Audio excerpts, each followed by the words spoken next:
नमस्कार दर्शक बंधु मु शिवराम आपण मानक आज आउ एक नुआ वीडियो रे स्वागत करुछि। दर्शक बंधु सीएम किसान को नहीं गोटे गुरुत्वपूर्ण अपडेट आसीछि। कौन रही अपडेट आपण माने समस्ते जानिबा निहाती आवश्यकता अटे। तो वीडियोटी बिना स्किप रे शेष पर्यंत देखंतु। जहाँ अपडेट रही मु आपनकु वीडियो माध्यम रे जणै देबी।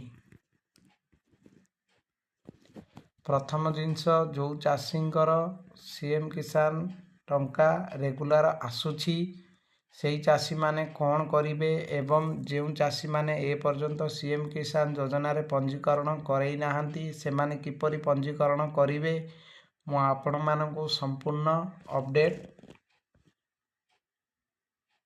वीडियो माध्यम रे देई देबी। प्रथम जिनस जो चाषी माने रेगुलारली सीएम किसान पाउछंती सेमाने सीएम किसान पोर्टाल को जिबे एवं सीएम किसान पोर्टाल को जाई सारिबा परे सेमानकर स्थिति जांच करई नेबे।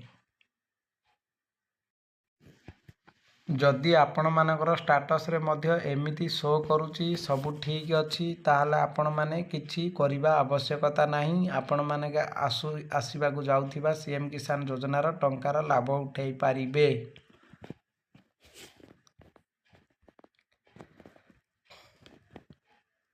जदि आपण मानकर सीएम किसान योजनार टंका आसुची रेगुलार तथापि आपण मानकर जदि सीएम किसान पोर्टाल रे री रजिस्ट्रेशन लेखुची ताहाले आपण माने सीएम किसान योजना रे पुनर्बार पंजीकरण करने को पड़िबो।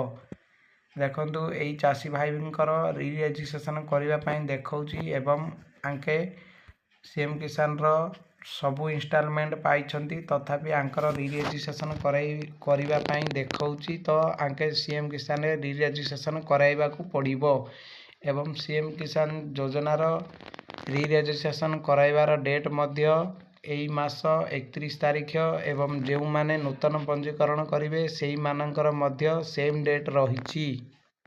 आपण माने सीएम किसान योजना रे केमिति रजिस्ट्रेशन कराइबे तार प्रोसीजर मु आपण मानकु गोटे वीडियो लगे दउची आपण माने देखिकी संपूर्ण प्रोसीजर जानि पारिबे।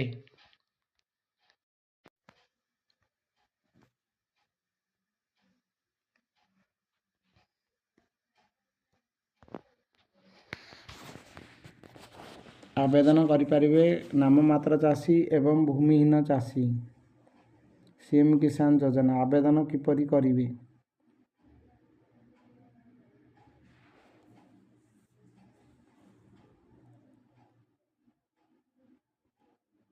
बिना स्किप रे वीडियोटी शेष पर्यंत देखंतु। प्रथमे पंजीकरण रे क्लिक करिवे। क्लिक कला परे आपन को एमिति डैशबोर्ड शो हबो। शो होला परे आपन सेठी क्लिक करिकी आगो को बढ़िबे। आगो को बढ़िला परे आपनर एडी आपनकर आधार नंबर टी एंट्री करिवे एवं साइट रे थिबा कैप्चर कोड फिलअप करिवे। फिलअप कले आपनकर मोबाइल की 6 अंक विशिष्ट गोटे ओटीपी जीव। ओटीपी गला परे आपण एडी ओटीपी जांच करिवे। जांच कला परे आपनकर एठी मोबाइल नंबर आसीबो। मोबाइल नंबर टी एंट्री करिवे पुणी ओटीपी सेंड करिवे मोबाइल की सेंड कला परे आपनकर 6 अंक विशिष्ट गोटे ओटीपी आपनकर मोबाइल की आसी जीवो।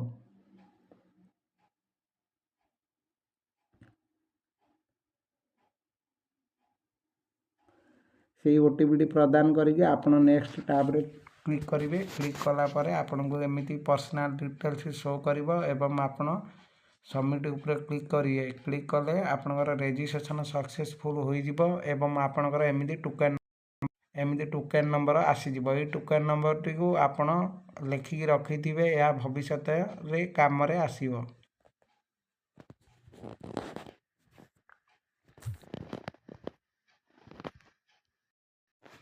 जो चाषी माने नूतन आवेदन करेंगे सेम प्रोसीजर एवं जो माने री रजिस्ट्रेशन करेंगे सेम प्रोसीजर। यही प्रोसीजर करने को हेले आपण कृषक ओडिशा रे पंजीकरण करने अनिवार्य अटे। यही प्रक्रिया आपण मानकु एही मासर 31 तारिख सुधा शेष करने को पड़िबो। जदि आपण माने एही मासर 31 तारिख सुधा न करूछंती ताहाले आपण माने आगो करि न पारंती। इनफॉरमेशनटी केमिति लगिला कमेंट माध्यम जनातु। जदि आपने प्रथम थर पर मो चैनल को आसछंती वीडियोटी को लाइक करंतु एवं चैनल को मोर सब्सक्राइब करंतु। जय जगन्नाथ।